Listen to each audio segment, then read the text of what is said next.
অনেক মানুষ আছে 2000 সাল থেকে দোয়া করে, আল্লাহ আপনি যদি আমার জীবনে একবার আপনার ঘরটা জিয়ারত করার তৌফিক দিতেন, আপনার ঘরটা সামনে রেখে যদি নামাজ পড়ার সুযোগ দিতেন, সরাসরি আপনার হাবিবের রওজার পাশে দাঁড়ায়া আমারে যদি একটু সালাম দেওয়ার তৌফিক আপনি যদি দান করতেন। দোয়া করছে 2000 সালে, আল্লাহ তাআলা তাকে হজে নিছে 2024 সালে। তাহলে এই দোয়া 2000 সালের, কিন্তু আল্লাহ তাআলা দিয়েছে এটা তাকে 24 সালে। এটা দোয়ার দ্বিতীয় অবস্থা। আল্লাহ তাআলা বান্দার ওই চাহিদার জিনিসটাকে বিলম্বে দেন। 3 নাম্বার অবস্থা, বলে বান্দা যেটা চায় আল্লাহ তাআলা তাকে সেটা দেন না, তবে তার চাওয়ার বিকল্প কোনো কিছু আল্লাহ তাআলা তাকে দেন। কেন? কারণ ওই চাওয়া বস্তুর মধ্যে কল্যাণ না অকল্যাণ যে চায় সে জানে না, কিন্তু যার কাছে চায় তিনি জানেন কি জানেন না? যার কাছে চাওয়া হয় তিনি জানেন। কারণ আমাদের অনেক বস্তু আছে যেগুলো আমি আপনি পছন্দ করি, অথচ ওটার মধ্যে আমাদের জন্য কোনো কল্যাণ নাই, কোনো খায়ের নাই। আল্লাহ তাআলা বলেন, আসা আন তুহিব্বু শাইআও ওয়া হুয়া শাররুল লাকুম ওয়া আসা আন তুহিব্বু শাইআও ওয়া হুয়া শাররুল লাকুম। আল্লাহ তাআলা বলেন, অনেক জিনিস আছে তোমরা পছন্দ করো কিন্তু তার মধ্যে তোমাদের জন্য কল্যাণ নাই। আবার অনেক জিনিস আছে তোমরা সেটাকে অপছন্দ করো, কিন্তু আল্লাহ তাআলা ওটাকে তোমাদের জন্য কল্যাণকর করেন নাই, বরং ওইটার মধ্যে তোমাদের জন্য অকল্যাণ আছে। অনেক জিনিস আছে আমি আপনি চাই মনে করি কল্যাণ, কিন্তু আছে অকল্যাণ। আমি আপনি না জানলেও যিনি জানেন তিনি কে? আবার অনেক জিনিস আছে আমরা মনে করি ওয়া আসা আন তাকরাহু শাইআ ওয়া হুয়া খায়রুল লাকুম, তোমরা অপছন্দ করো, মনে করো এটার মধ্যে তোমাদের কোনো কল্যাণ নাই, কিন্তু ওয়া হুয়া খায়রুল লাকুম, তোমাদের ওই অপছন্দের জিনিসের মধ্যে আল্লাহ তাআলা কল্যাণ রাখছে, ওটা তোমাদের জন্য খায়ের, কল্যাণ আছে ওর মধ্যে। তার মানে অনেক সময় এমনটাও হয় আমরা আল্লাহ তাআলার কাছে একটা চাই, কিন্তু ওইটার মধ্যে কল্যাণ না থাকার কারণে আল্লাহ তাআলা ওইটার বিকল্প একটা দান করেন যেটার মধ্যে আমার আপনার জন্য আছে কল্যাণ। দুআর আরেকটা অবস্থা হয়, বলে বান্দা দুনিয়ায় চায়, আল্লাহ তাআলা বান্দার ওই চাওয়া বস্তু নগদেও দেন না, আল্লাহ তাআলা বান্দার ওই চাওয়া বস্তুটা বিলম্বেও দেন না, আবার অল্টারনেটিভ বিকল্প কোনো কিছু দেন না, বরং এই চাওয়ার প্রতিদান আল্লাহ তাআলা বান্দার জন্য আখিরাতে দেওয়ার জন্য রেখে দেয়। বান্দার হাতে যখন আমলনামা দেওয়া হবে, বান্দা তার আমলের বিনিময়ে কি অর্জন করেছে দেখতে পারবে। দেখবে সারা জীবনের নামাজ, এর বিপরীতে পাইলাম এই সওয়াব, সাদকা করলাম এই সওয়াব, যত আমল তার বিপরীতে পাশে সওয়াব লেখা আছে, কিন্তু হায়রে বিশাল একটা সওয়াবের পরিমাণ লেখা, কিন্তু তার পাশে উল্লেখযোগ্য কোনো আমল তো দেখি না। সে এই দোয়াটাকে বড় আমল মনে করবে না। আল্লাহ তাআলার কাছে জিজ্ঞাসা করবে, আল্লাহ এই যে বিপুল পরিমাণ এক সওয়াবের ভান্ডার কোন আমলের কারণে দিলেন বুঝতে পারলাম না। আল্লাহ সুবহানাহু ওয়া তাআলা তখন বান্দাকে বলবে, বান্দা তুমি দুনিয়ায় আমি আল্লাহর কাছে অনেক কিছু চাইতা, অনেক সময় মনে করতা তোমার দোয়া তোমার ডাক আমি শুনি না। ও আমার বান্দা, আমি ওই চাওয়া বস্তুগুলো তোমার দুনিয়াতে দেই নাই, কারণ ওই বস্তুগুলোর মধ্যে কল্যাণ না অকল্যাণ তুমি বান্দা জানো না। আমি জানি এগুলো তোমাকে দুনিয়ায় না দিয়ে আমি তোমার জন্য আখিরাতে দেওয়ার জন্য রেখে দিয়েছি। আলহামদুলিল্লাহি ওয়া কাফা ওয়া সালামুন আলা ইবাদিহিল্লাযীনা ইসতাফা। أما بعد فأعوذ بالله من الشيطان الرجيم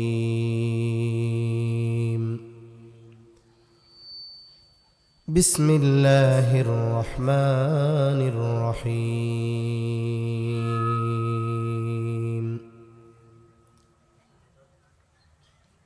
وقال ربكم ادعوني أستجب لكم إن الذين يستكبرون عن عبادتي سيدخلون جهنم داخرين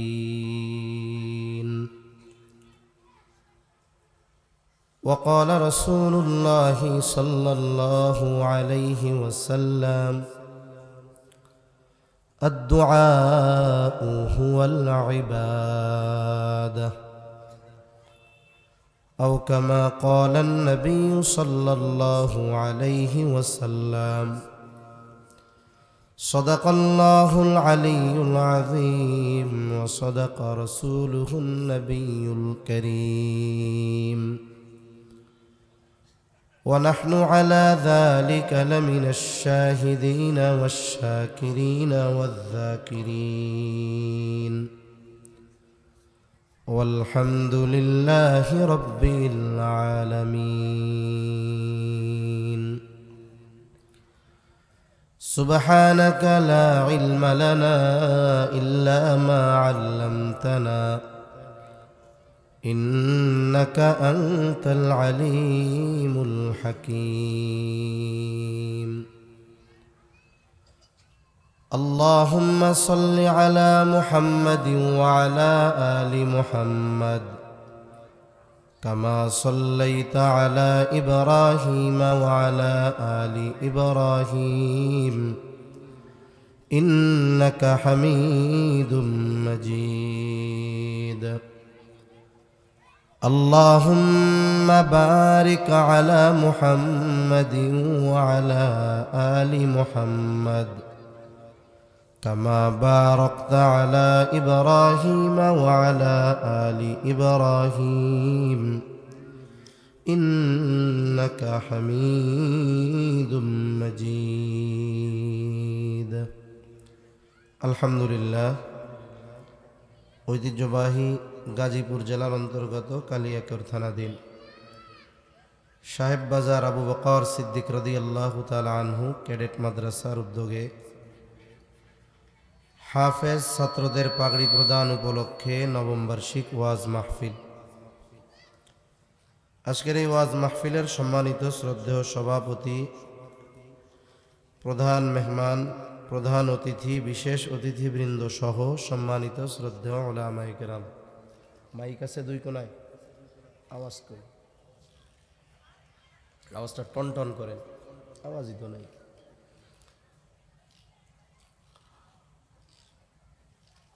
মাইকের আওয়াজ যত দূরে যায় নিজ নিজ স্থানে অবস্থানরতা সম্মানিতা শ্রদ্ধা মা ও বোন, আল্লাহ তাআলার দরবারে অগণিত শুকর যে মহান মালিক হায়াতে বরকত দিয়ে সুস্থ রেখে মাগরিবের পর থেকে নিয়ে এই পর্যন্ত বিজ্ঞ উলামায়ে কেরামের জবান থেকে খুবই গুরুত্বপূর্ণ কথা শ্রবণ করবার, আমাকেও আপনাদের খেদমতে কিছু কথা বলবার সুযোগ যে মহান মনিব দান করেছেন, সে মহান মনিবকে খুশি করার জন্য মহব্বতের সাথে অন্তর থেকে জবান খুলে কালিমাতুশ শুকর পাঠ করি আলহামদুলিল্লাহ। অগণিত দুরুদ ও সালাম সৈয়দুল আম্বিয়া, আশরাফুল আম্বিয়া, খাতামুল আম্বিয়া, ইমামুল মুরসালিন, রহমাতুল লিল আলামিন মুহাম্মদুর রাসূলুল্লাহ সাল্লাল্লাহু আলাইহি ওয়াসাল্লামের উপর। আওয়াজটা মাইকের মতো হইলে আমার হবে, আমার মাইক হইলে ভালো হয় আর কি। মাইকের মতো আওয়াজটা টনটনা করে, এত রিভার্ব মিভার্ব ইকো লাগবে না, আওয়াজটা শক্ত হবে, কানে আসবে। আমি আপনাদের খেদমতে কোনো নয়েজ হবে না। চারটা দিছে, এই দুইটা, আওয়াজ ক্লিয়ার না।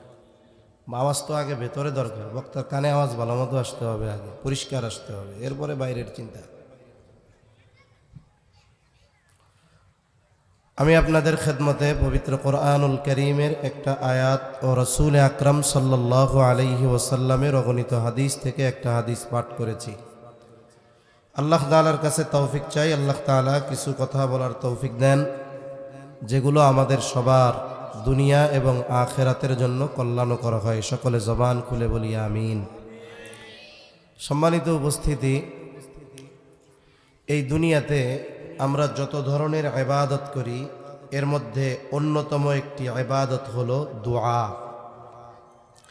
স্বাভাবিকভাবে দোয়া বলতে আমরা যেটা বুঝি, আমাদের সমাজে যেটা বুঝি আমরা, যে আল্লাহ তাআলার কাছে হাত উঁচু করে চাওয়া, এটাই মনে হয় শুধু দোয়া।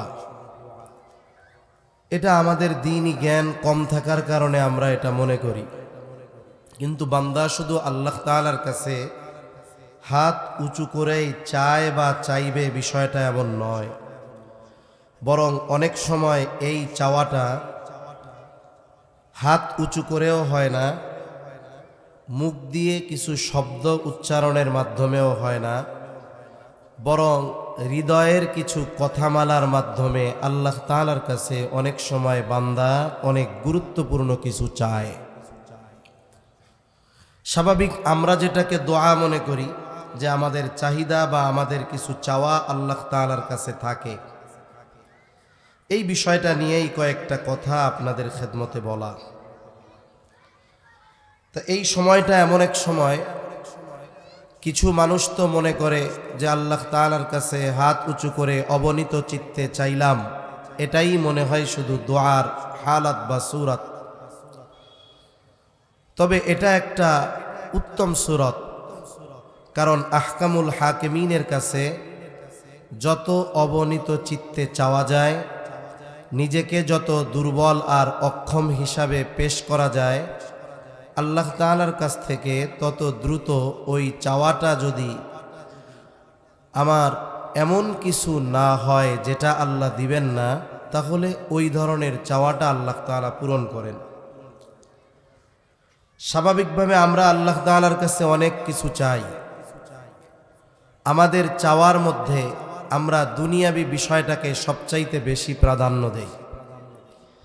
তবে আল্লাহ সুবহানাহু ওয়া তাআলা সূরা ফাতিহা, এই সূরার যতগুলো নাম তাফসীরের মধ্যে আছে, এর মধ্যে অন্যতম একটি নাম হলো সূরাতুদ দুআ।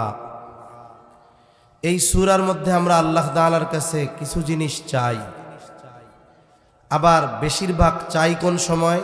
ঈমানের পরে সবচাইতে গুরুত্বপূর্ণ যেই ইবাদত, নামাজের মধ্যে সূরা ফাতিহা তিলাওয়াত করেন ইমাম, একা যখন পড়ি, নামাজ আমরাও পড়ি। আল্লাহ তাআলা আমাদেরকে সবচাইতে গুরুত্বপূর্ণ এবং দামি চাওয়া এই সূরার মধ্যে শিখায়া দিয়েছেন। আল্লাহ তাআলার কাছে সবচাইতে দামি চাওয়া কি? ইহদিনাস সিরাতাল মুস্তাকিম। এটা হলো আল্লাহ তাআলার কাছে সবচাইতে দামি চাওয়া।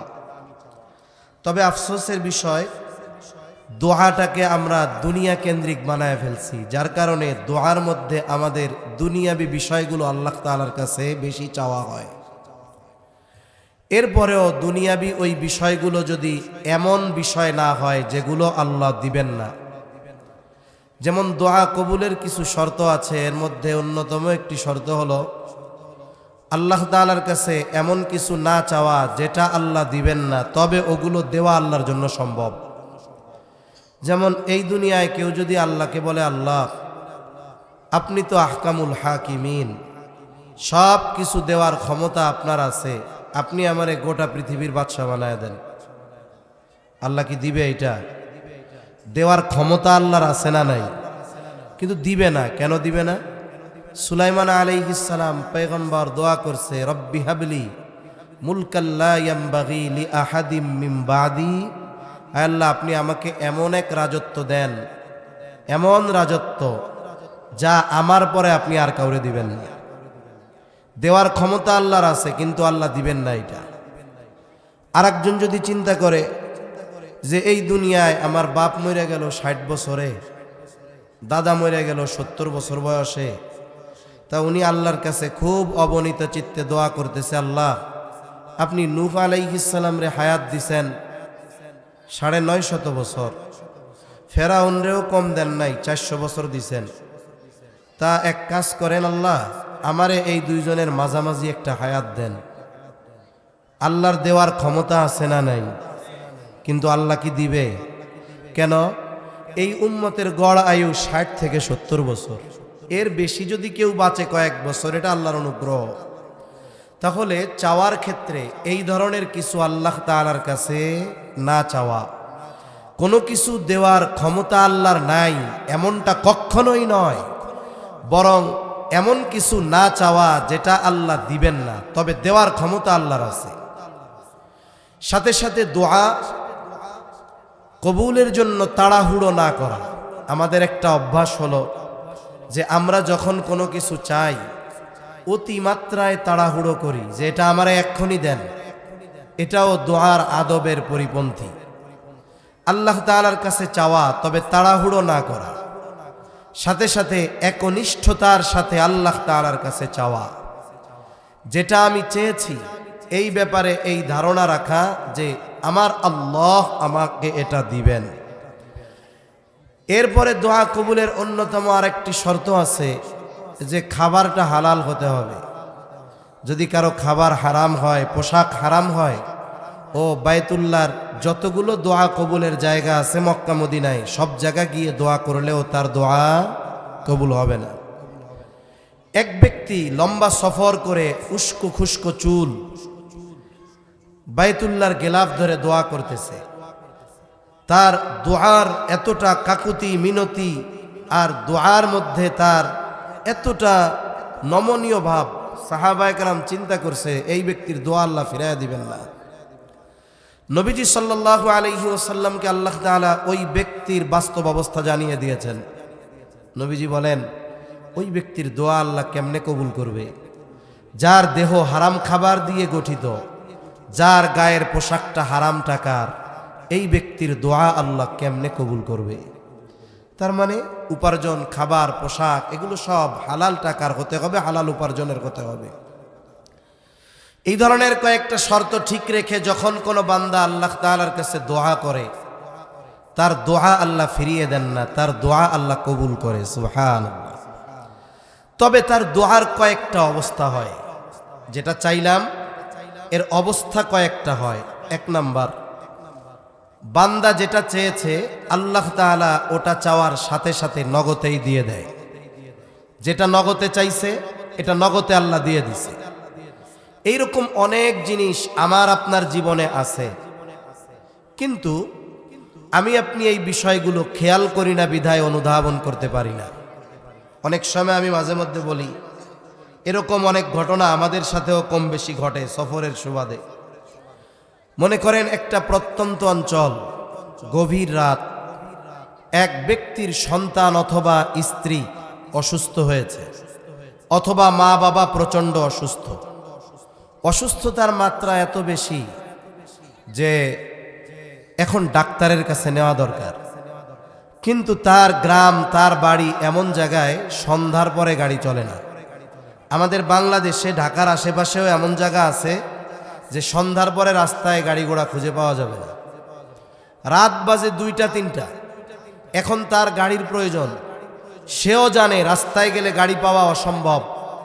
এরপরেও ওই ব্যক্তি একটি গাড়ির আশায় যে আমি আমার বাবা মা সন্তান অথবা স্ত্রীকে নিয়ে একটু কালিয়াকৈর আসবো, অথবা আমি ডাক্তারের কাছে যাব, একটা গাড়ি দরকার। সে জানে এত রাত্রে গাড়ি পাওয়া সম্ভব নয়, কিন্তু সে রাস্তার দিকে আসতেছে, হাঁটতেছে। তখন কিন্তু তার হাতও উঁচু না, মুখ দিয়াও কোনো কিছু বলে না, কিন্তু দিল দিয়া আল্লাহর কাছে বলে, আল্লাহ যদি একটা গাড়ি মিলাইয়া দিতেন। এই যে দোয়া করতেছে, আল্লাহর কাছে চাইতেছে, মুখের ভাষাও নাই, হাত উঁচুও নাই, মনের ভাষায় চাওয়া চলতেছে। ব্যক্তি রাস্তার কাছে আসলেন, এসে দেখেন এক লোক ইজি বাইক বা সিএনজি অথবা যে কোনো একটা গাড়ি নিয়ে দাঁড়িয়ে আছে। এমন ভাব কেমন যেন গাড়িওয়ালা ওনার জন্য অপেক্ষা করতেছে। জিজ্ঞাসা করে, ভাই কোথায় যাবেন? আমার এক আত্মীয় আসবে, ওই উত্তরবঙ্গ থেকে আসবে, কালিয়াকৈরে নামবে অথবা চন্দ্রা মোড়ে নামবে, আমাকে এখনই যেতে বলছে, এজন্য বের হলাম। একটু চিন্তা করেন, ওই লোকের প্রয়োজন ঠিক তার আত্মীয়কে আনতে যাওয়ার, কিন্তু এই রাতে ওই লোকের এই প্রয়োজন হয়তো এই দোয়ার কারণে আল্লাহ তাআলা সিস্টেম করে রাখছে। এইরকম আমার আপনার জীবনে অনেক ঘটনা ঘটে, কিন্তু এগুলো আমরা তৎক্ষণাৎ অনুধাবন করি না। তাহলে দোয়ার এক নম্বর অবস্থা হলো, দোয়া করার সাথে সাথে আল্লাহ তাআলা ওই দোয়ার মাধ্যমে যেই জিনিসটা চাওয়া হয় ওটা আল্লাহ বান্দাকে দিয়ে দেয়। দুই নম্বর অবস্থা, আল্লাহ তাআলা বান্দার কাছে চায় কিন্তু আল্লাহ বান্দাকে নগদে দেয় না, এটা বিলম্বে দেয়। অনেক মানুষ আছে 2000 সাল থেকে দোয়া করে, আল্লাহ আপনি যদি আমার জীবনে একবার আপনার ঘরটা জিয়ারত করার তৌফিক দিতেন, আপনার ঘরটা সামনে রেখে যদি নামাজ পড়ার সুযোগ দিতেন, সরাসরি আপনার হাবিবের রওজার পাশে দাঁড়ায়া আমারে যদি একটু সালাম দেওয়ার তৌফিক আপনি যদি দান করতেন। দোয়া করছে 2000 সালে, আল্লাহ তাআলা তাকে হজে নিছে 2024 সালে। তাহলে এই দোয়া 2000 সালের, কিন্তু আল্লাহ তাআলা দিয়েছে এটা তাকে 24 সালে। এটা দোয়ার দ্বিতীয় অবস্থা। আল্লাহ তাআলা বান্দার ওই চাহিদার জিনিসটাকে বিলম্বে দেন। 3 নম্বর অবস্থা, বলে বান্দা যেটা চায় আল্লাহ তাআলা তাকে সেটা দেন না, তবে তার চাওয়ার বিকল্প কোনো কিছু আল্লাহ তাআলা তাকে দেন। কেন? কারণ ওই চাওয়া বস্তুর মধ্যে কল্যাণ না অকল্যাণ যে চায় সে জানে না, কিন্তু যার কাছে চায় তিনি জানেন কি জানেন না? যার কাছে চাওয়া হয় তিনি জানেন।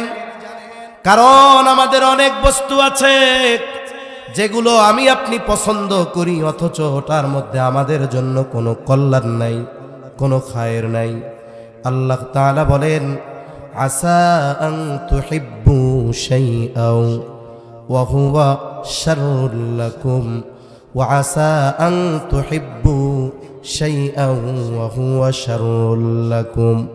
আল্লাহ তাআলা বলেন, অনেক জিনিস আছে তোমরা পছন্দ করো কিন্তু তার মধ্যে তোমাদের জন্য কল্যাণ নাই। আবার অনেক জিনিস আছে তোমরা সেটাকে অপছন্দ করো, কিন্তু আল্লাহ তাআলা ওটাকে তোমাদের জন্য কল্যাণকর করেন নাই, বরং ওইটার মধ্যে তোমাদের জন্য অকল্যাণ আছে। অনেক জিনিস আছে আমি আপনি চাই মনে করি কল্যাণ, কিন্তু আছে অকল্যাণ, আমি আপনি না জানলেও যিনি জানেন তিনি কে। আবার অনেক জিনিস আছে আমরা মনে করি ওয়াসা আন তাকরাহু শাইআ ওয়া হুয়া খায়রুল লাকুম, তোমরা অপছন্দ করো, মনে করো এটার মধ্যে তোমাদের কোনো কল্যাণ নাই, কিন্তু ওয়া হুয়া খায়রুল লাকুম, তোমাদের ওই অপছন্দের জিনিসের মধ্যে আল্লাহ তাআলা কল্যাণ রাখছে, ওটা তোমাদের জন্য খায়ের, কল্যাণ আছে ওর মধ্যে। তার মানে অনেক সময় এমনটাও হয় আমরা আল্লাহ তাআলার কাছে একটা চাই, কিন্তু ওইটার মধ্যে কল্যাণ না থাকার কারণে আল্লাহ তাআলা ওইটার বিকল্প একটা দান করেন যেটার মধ্যে আমার আপনার জন্য আছে কল্যাণ।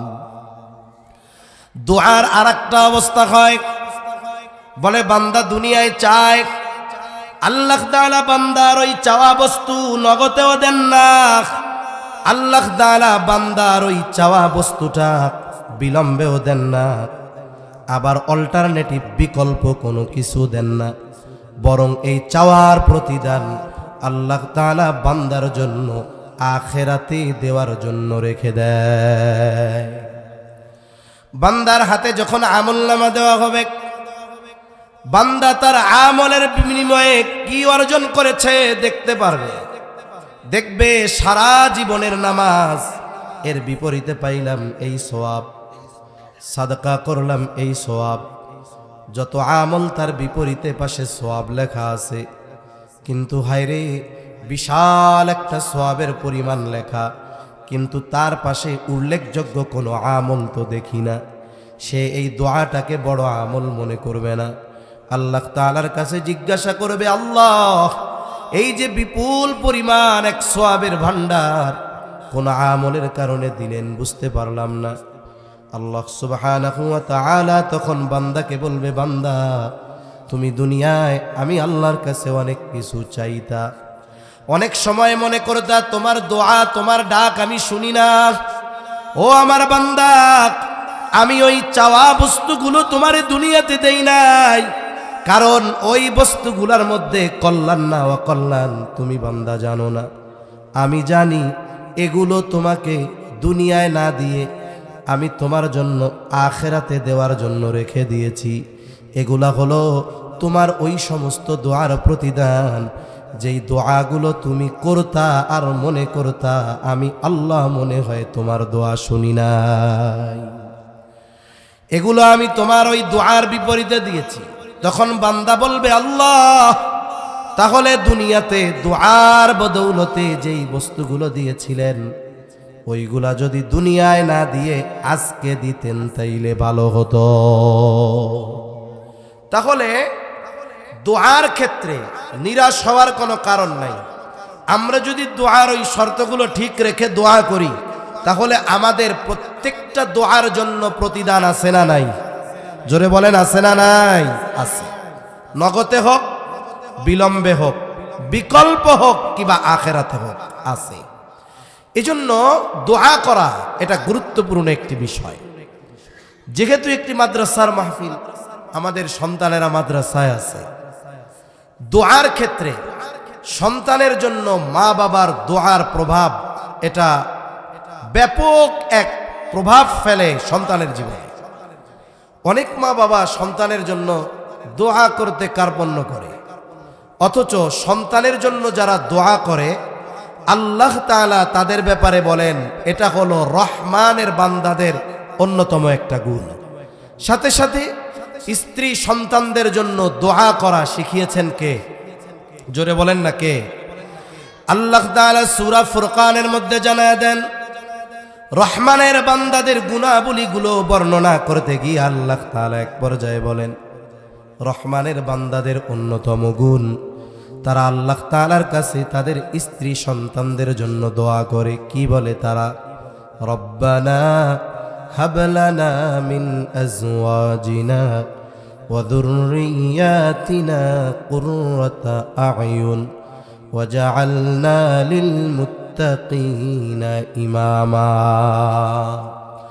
তারা আল্লাহ তাআলার কাছে দোয়া করে বলে রব্বানা হাবলানা মিন আজওয়াজিনা ওয়া যুররিয়াতিনা কুররাতা আ'য়ুন, ও আমার রব আপনি আমার এমন স্ত্রী সন্তান দান করেন যেগুলো আমার চক্ষু শীতলের কারণ যেন হয়। শুধু তাই না, ওয়াজআলনা লিল মুত্তাকিনা ইমামা, আয় আল্লাহ আপনি আমাদেরকে মুত্তাকিনদের ইমাম বানায়া দেন। সন্তানদের জন্য দোয়া করা। আমরা যদি চিন্তা করি যে সন্তানদের মাদ্রাসায় দিয়ে দিছি ওস্তাদরা পড়াবে এতেই শেষ, না না, ওস্তাদরা পড়াবে, আদব শেখাবে, ওই দিক দিয়ে আল্লাহর সাথে হট কানেকশন করতে হবে অভিভাবকদের। এজন্য ইসলামে সন্তান তরবিয়াতের যেই শিক্ষা আছে, ইসলামে সন্তান বা আমাদের আধুনিক পরিভাষায় যেটারে বলে প্যারেন্টিং, সন্তান প্রতিপালন, অনলাইন যারা ব্যবহার করেন তারা জানবেন অনেক টাকা লাগে সন্তান প্রতিপালনের কোর্স করতে। 40-50 হাজার টাকাও নেয় এমন মোটিভেশনাল স্পিকাররা আছে যে অনলাইনে কোর্স করাবে সন্তান কিভাবে লালন পালন করবেন। অথচ ইসলাম পূর্ণাঙ্গ এক জীবন ব্যবস্থা। ইসলামে সন্তানের তরবিয়ত তথা সন্তানকে দ্বীনের উপরে প্রতিপালন করা এটা ফরজ। সন্তানকে দ্বীনের উপরে গড়ে তোলা কি? জোরে বলেন না, ফরজ। আধুনিকভাবে সন্তানের তরবিয়ত শুরু হয় সন্তান দুনিয়ায় আসার পর। সে যখন একটু বড় হবে, 5-6 বছর হবে, স্কুলে দিবে এই সময় থেকে। কিন্তু ইসলামে সন্তানের তরবিয়ত এটা চলমান এক প্রক্রিয়া, এটা শুরু হয় সন্তান দুনিয়ায় আসার অনেক আগে। এজন্য এই যে দোয়াটার কথা আল্লাহ শিখায়া দিয়েছেন, এটা যে শুধু বিয়া করার পরে পোলাপান হইলে করবে তা না, বরং যেই যুবক এখনো বিবাহ করে নাই সেও আল্লাহ তাআলার কাছে চক্ষু শীতলকরণ, চক্ষু শীতল হয় এমন স্ত্রীর জন্য দোয়া করবে, চক্ষু শীতল হয় এমন সন্তানের জন্য দোয়া করবে। এটা আল্লাহ শিখিয়ে দিয়েছেন এবং এটা ইসলামে সন্তান তরবিয়তের অন্যতম একটা আমল। আর এটার প্র্যাকটিক্যাল শুরু হবে কখন? দোয়া তো হবে অনেক আগে থেকে। ছেলে হোক মেয়ে হোক বিবাহের আগেই দোয়া করবে, রব্বানা হাবলানা মিন আজওয়াজিনা ওয়া যুররিয়াতিনা কুররাতা আ'য়ুন ওয়াজআলনা লিল মুত্তাকিনা ইমামা। এই যে আল্লাহর সাথে কানেকশন শুরু হলো বিবাহের আগে, এটা তো দোয়ার মাধ্যমে হলো। প্র্যাকটিক্যাল শুরু হয় কখন? বলে ইসলামে সন্তানের তরবিয়তের প্র্যাকটিক্যাল শুরু হয় বিবাহের মাধ্যমে। এজন্য বিবাহের যতগুলো উদ্দেশ্য আছে, ইসলামে বিবাহের অন্যতম একটি উদ্দেশ্য হলো কি সন্তান? জোরে বলেন, নেক সন্তান। নেক সন্তানের জন্য কেউ যদি কলা গাছ লাগায়, কলা গাছ যত বড় হোক আর মোটা হোক, সে যদি আশা করে এই কলা গাছ দিয়ে মোটামুটি এবার আমি এক সেট ফার্নিচার বানাবো, জীবনেও সম্ভব? জোরে বলেন সম্ভব? তাহলে ফার্নিচার যদি বানাতে চাই কি গাছ লাগাতে হবে? কাঠ গাছ লাগাতে হবে। কাঠের মধ্যে সব কাঠ গাছ কিন্তু একরকম না। আমাদের এলাকায় আছে কড়াই গাছ, রেন্ডি কাঠ বলে। এটা অতি দ্রুততার সাথে বড় হয়। মাঝে মধ্যে দেখবেন রোডের দুই পাশে আছে, হালকা ঝড়ে গাছ ভেঙে রোড ব্লক হয়ে যায়। কিন্তু দেখবেন মেহগুনি গাছ আছে, সেগুন কাঠ আছে, এগুলো যদি পরিপক্ক হয়, একবার ফার্নিচার বানালে যুগের পর যুগ পার হয়ে যায়, ভাঙেও না, ঘুনেও ধরে না, ঠিক না?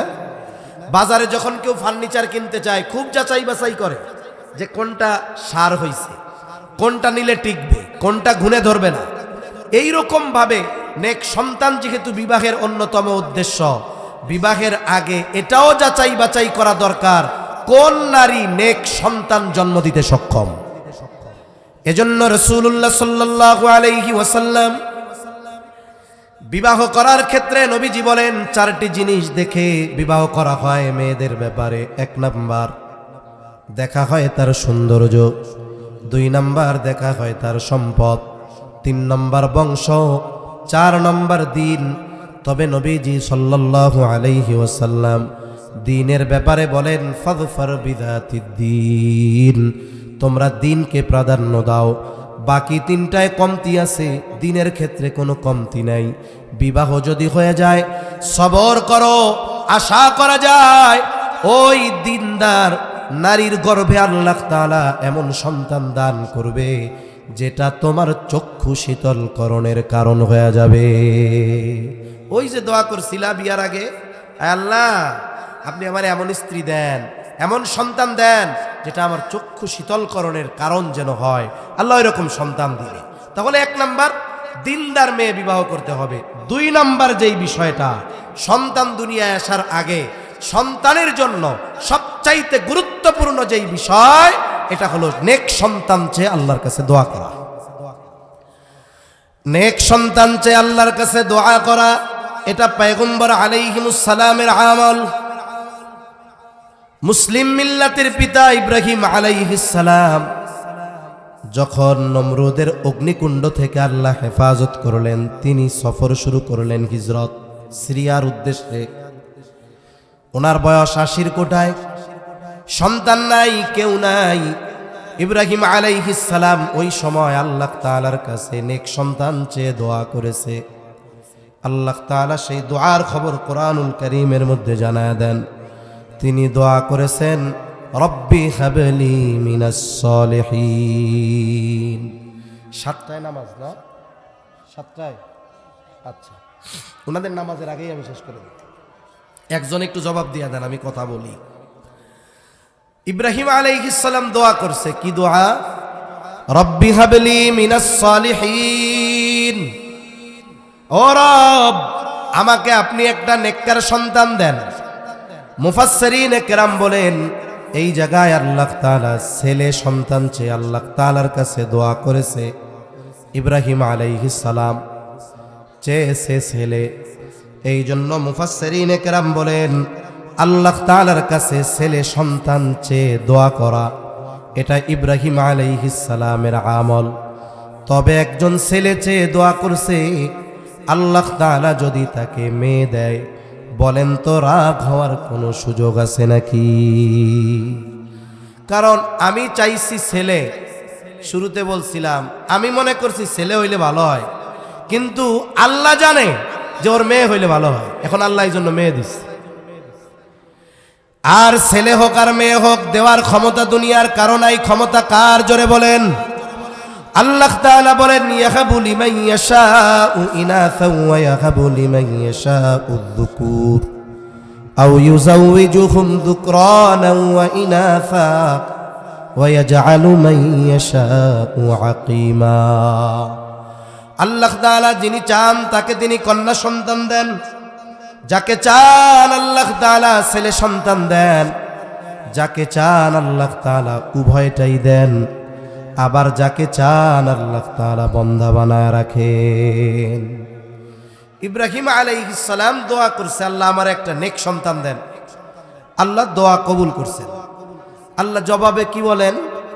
ফাবাশশারনাহু বিগুলামিন হালিম, আমি তাকে একজন সহনশীল সন্তানের সুসংবাদ দিলাম।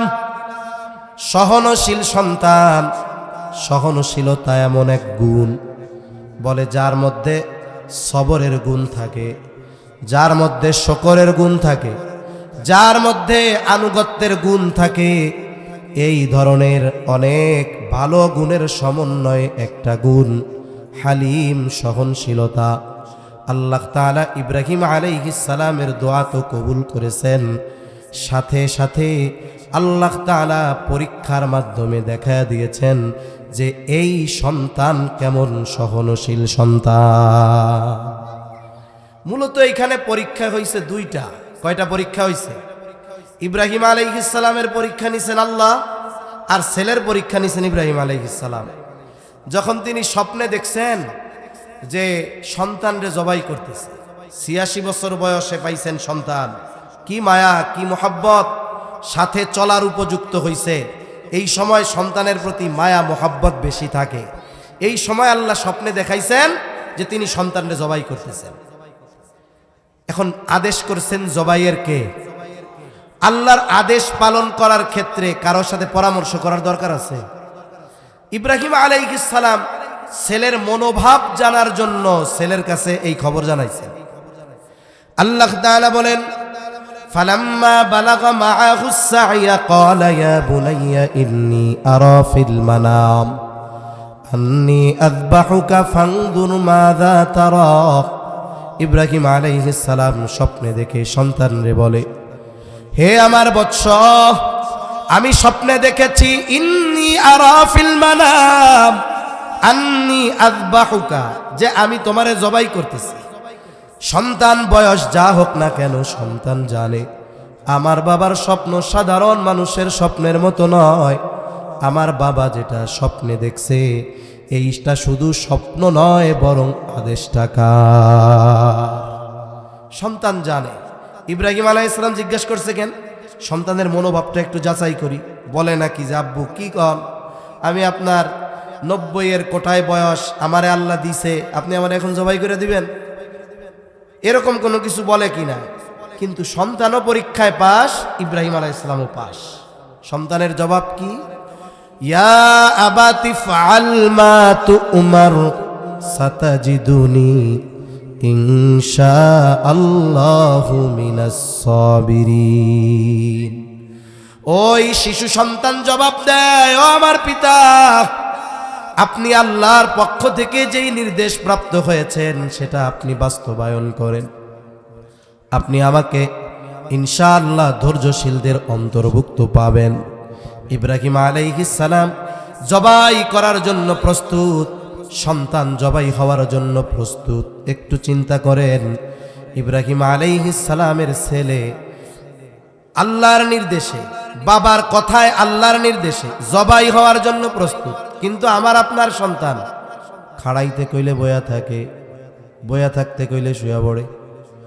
অথচ ইব্রাহিম আলাইহিস সালামের কথায় সন্তান ছুরির তরে চলে যায় কেন? বলে এটা হলো রব্বি হাবলি মিনাস সলিহিন, এই দোয়ার পাওয়ার আর ক্ষমতা। এজন্য অভিভাবকদের চিন্তা করতে হবে, আমি আমার সন্তানের জন্য কতবার এই দোয়া করছি, দুনিয়া আসার আগে কত দোয়া করছি। আমাদের অভিভাবকরা দোয়া করে কোন সময়? কয় বেকা হইয়া যাওয়ার পরে। এরপরে দোয়ার শেষ নাই, হুজুরের কাছে দৌড়াদৌড়ির অভাব নাই। অনেকে তো শিরকি কর্মকাণ্ডে জড়ায়া তাবিজ কবিজের পিছনে দৌড়ায়, আছে না নাই? কিন্তু যখন দোয়া করার দরকার ছিল তখন আপনি কতবার আপনার সন্তানের জন্য দোয়া করছেন, এটা চিন্তা করার দরকার আছে না নাই? আর দোয়ার পাওয়ার হলো এরকম, যেটা আল্লাহ তাআলা দোয়ার মাধ্যমে অসম্ভবকে সম্ভব বানায় দেন। 5 মিনিটের মধ্যে কথা শেষ। অনেকে বিবাহ করছে, সন্তান হয় না। এই সন্তান যাদের না হয় এরা একটা সময় দুই ভাগে ভাগ হয়ে যায়। এক ভাগ তাদের ঈমান বিনষ্টের মিশনে নামে, আর এক ভাগ একেবারে সম্পূর্ণ আল্লাহর প্রতি আনুগত্যশীল হয়ে যায়। সন্তান যখন 10-15 বছর হয় না, সারা দেশ বিদেশের ডাক্তার দেখানো হয়েছে, বলে কোনো অসুবিধা নাই। সন্তান কেন হয় না এটা তো আমরা জানি না, সব কিছু তো ঠিক আছে। তখন এক গ্রুপ মানুষের কথায় কান দেয়, বলে শোনো, দুনিয়ার সব কিছু ডাক্তার দিয়া হয় না, এ দুনিয়ায় ফকির কবিরাজেরও কিছু বিষয় আছে। এরকম বলে কি বলে না?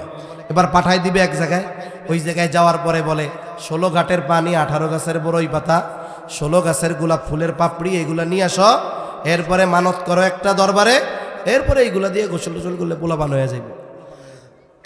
ও যদি বিশ্বাস করে ওই ফকির, ওই কবিরাজ এগুলোর মাধ্যমে সন্তান দিতে সক্ষম, বলেন তো ঈমানের 12টা বেজে যাবে না? এক গ্রুপ এরকম শিরকের সাথে জড়ায় ঈমান নষ্ট করে। আর এক গ্রুপ কি চিন্তা করে, বলে দুনিয়ার ডাক্তারদের সব কিছু যেখানে শেষ, আহকামুল হাকিমিনের সেখান থেকে শুরু। আমার জানা আছে এরকম কয়েকজন সন্তান হয় না দীর্ঘদিন, বাংলাদেশ, ভারত, সিঙ্গাপুর ডাক্তার দেখাইছে, সন্তান হয় না। এরপরে দুইজনে চিন্তা করছে, আল্লাহ সম্পদ যা দিছে, কেউ তো নাই, আল্লাহর কাছে চাই, কারণ একজনের অনেক সম্পদ, সন্তান নাই, এ সম্পদ তাকে শান্তি দিতে পারবে না। এবার তারা দুইজনে হজের নিয়ত করছে, হজে চলে গেছে। কারণ হজের সময় স্পেশাল কিছু জায়গা আর সময় আছে দোয়া কবুলের, যেটা সারা বছরে কোথাও থাকে না। যেমন ইয়াউমে আরাফার দিন আল্লাহ রাসূল সাল্লাল্লাহু আলাইহি ওয়াসাল্লাম বলেন, খায়রুদ দুআই দুআউ ইয়াউমিল আরাফা, সবচেয়ে উত্তম দোয়া হলো আরাফার দিবসের দোয়া। ওই দিন দিনের বেলায় আল্লাহ তাআলা নিকট আসমানে আসেন, বান্দাকে বলেন কি চাওয়ার দরকার চাও। এমনি তো রাতে যত ফজিলতের কথা আছে, কিন্তু আরাফার দিন দিনের কথা। এইবার ওনারা চিন্তা করছেন, যা হয় হবে, আল্লাহর কাছে চাইব। দুইজনে গিয়া যত দোয়া কবুলের সময় আছে আর জায়গা আছে, আল্লাহ তাআলার কাছে একনিষ্ঠ চিত্তে সন্তান চেয়েছে, দোয়া কবুল হয়ে গেছে। হজ থেকে ফিরে আসছে, 1 বছর পার হয় নাই, আল্লাহ তাআলা উভয়ের কোল জুড়ে নয়ন শীতলকারী সন্তান দান করেছে। দোয়ার মাধ্যমে অসম্ভবকে আল্লাহ সম্ভব করায়া দেন, এটাও তাকদীরের ফয়সালা যে দোয়ার মাধ্যমে হবে। হযরত জাকারিয়া আলাইহিস সালাম, ছোট্ট ঘটনাটা বইলা শেষ করে দিব। জাকারিয়া আলাইহিস সালাম, লম্বা ঘটনা পিছনে যাওয়া যাবে না, মূল কথা বলি। মারিয়াম আলাইহিস সালামের খালু জাকারিয়া আলাইহিস সালাম, মারিয়াম আলাইহিস সালাম যখন মায়ের গর্ভে, ওনার মা মানত করছে, আল্লাহ যেই সন্তান দুনিয়ায় আসবে এর আমি বাইতুল মুকাদ্দাসের খাদেম হিসাবে একেবারে আপনার জন্য ফি সাবিলিল্লাহ দিয়া দিব। এ আর বিবাহ শাদী করবে না, কিচ্ছু হবে না, এরা আপনার ঘরের সেবার জন্য দিয়া দিব। খ্রিস্ট ধর্মে বৈরাগ্যবাদের বৈধতা ছিল, বিবাহ না করে ইবাদত করবে, ওইটা আরো ভালো, কিন্তু ইসলাম ধর্মে এটা নাই। এখন উনি কৌশলে মূলত আল্লাহর কাছে ছেলে চাইছে, কারণ তৎকালীন সময়ে বাইতুল মুকাদ্দাসের খাদেম হিসাবে কোনো মেয়েকে নিয়োগ দেওয়া হতো না। উনি তো মানত করছে, এরপরে আল্লাহ দিছে একটা মেয়ে। উনি অবাক, কি মানত করলাম আর কি হইল। যাই হোক, এরপরেও আলোচনা সাপেক্ষে মারিয়াম আলাইহিস সালামকে বাইতুল মুকাদ্দাসের খাদেমা হিসাবে নিয়োগ দেওয়া হলো। তবে ওই উনি ঝাড়ু দিবে, মোছা দিবে এটা না, উনি ওইখানে এক পাশে থাকবে, ইবাদত বন্দেগী করবে। উনি বড় হইছেন, ওনার জন্য মসজিদের সাথে একটা খানকা করা হয়েছে, রুম। উনি দিনের বেলায় ওখানে থাকেন, রাতের বেলায় উনি ওনার খালার কাছে থাকেন।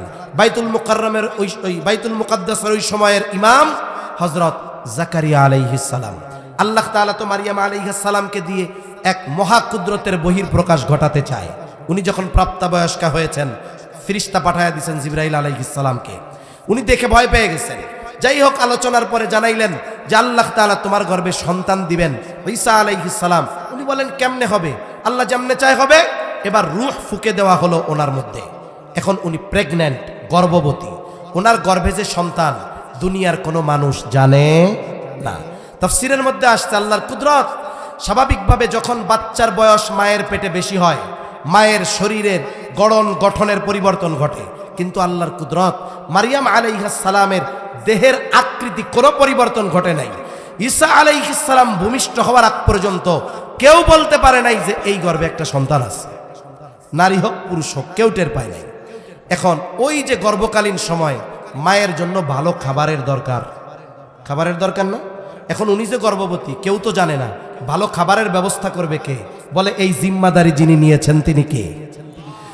জাকারিয়া আলাইহিস সালাম মাঝে মধ্যে রুমের মধ্যে ঢোকে খোঁজ খবর নিতে, ঢুইকাই দেখে কিরে এখন মাস হলো পৌষ মাস, কিন্তু তরুতাজা পাকা ফল আম, যেই ফলের সিজন না সেই ফল কেমন যেন গাছ থেকে পাকা এইমাত্র তার সামনে। কুল্লামা দাখালা আলাইহা জাকারিয়াল মিহরাব ওয়াজাদা ইনদাহা রিজকা, যখনই জাকারিয়া আলাইহিস সালাম মারইয়াম আলাইহিস সালামের রুমের মধ্যে ঢুকে দেখে হরেক রকমের ফলমূল। জিজ্ঞাসা করে ক্বালা ইয়া মারইয়ামু আন্না লাকি হাযা, হে মারইয়াম তোমার জন্য এগুলো কোথার থেকে আসলো? মারইয়াম আলাইহিস সালাম জবাব দিলেন ক্বালাত হুয়া মিন ইনদিল্লাহ। কার থেকে আসছে জোরে গন, আরো জোরে বলেন কার থেকে? জাকারিয়া আলাইহিস সালাম পয়গম্বর, এই জন্য ওনার দৃঢ় ঈমান, অসময়ে আল্লাহ চাইলে গাছ পাকা তরুতাজা ফল খাওয়াতে পারে। আর আমাদের যদি কেউ বলে এটা কই পাইছস? আল্লাহ দিছে, লাঠি একটা নিয়ে কমু আল্লাহ দিছে বুঝলাম, পাইছস কই এটা ক, ঠিক কিনা বলেন? কিন্তু জাকারিয়া আলাইহিস সালাম জানে এটা আল্লাহর জন্য সম্ভব। এখন ওনার দিলে চিন্তা আসছে, ওনার চুল দাড়ি পেকে গেছে, স্ত্রীও বন্ধা, উনি জানেন সন্তান হবে না, কিন্তু এটা দেখার পরে ওনার দিলে জাগ্রত হয়েছে, যেই আল্লাহ মারিয়াম রে অসময়ে গাছ পাকা ফল খাওয়াতে পারে, ওই মালিক আমি বৃদ্ধ হই আর আমার স্ত্রী বন্ধা হন, সন্তান দেওয়ার ক্ষমতা আছে না নাই? এবার তিনি জাকারিয়া আলাইহিস সালাম দোয়া আল্লাহ তাআলার কাছে দোয়া করলেন। হুনালিকা দাআ জাকারিয়া রাব্বাহ ক্বালা রব্বি হাবলি মিন লাদুনকা যুররিয়াতান তাইয়্যিবা ইন্নাকা সামিউদ দুআ ফানাদাতহুল মালাইকাতু ওয়া হুয়া কাইমুন ইউসাল্লি ফিল মিহরাব আন্নাল্লাহা ইউবাশশিরুকা বিয়াহইয়া। জাকারিয়া আলাইহিস সালাম দোয়া করেন আল্লাহর কাছে, আয় আল্লাহ আপনি আমার একটা পবিত্র সন্তান দেন। উনি এখন হুজরার মধ্যে নামাজে, ফেরেশতা আল্লাহর পক্ষ থেকে সুসংবাদ নিয়ে আসছে।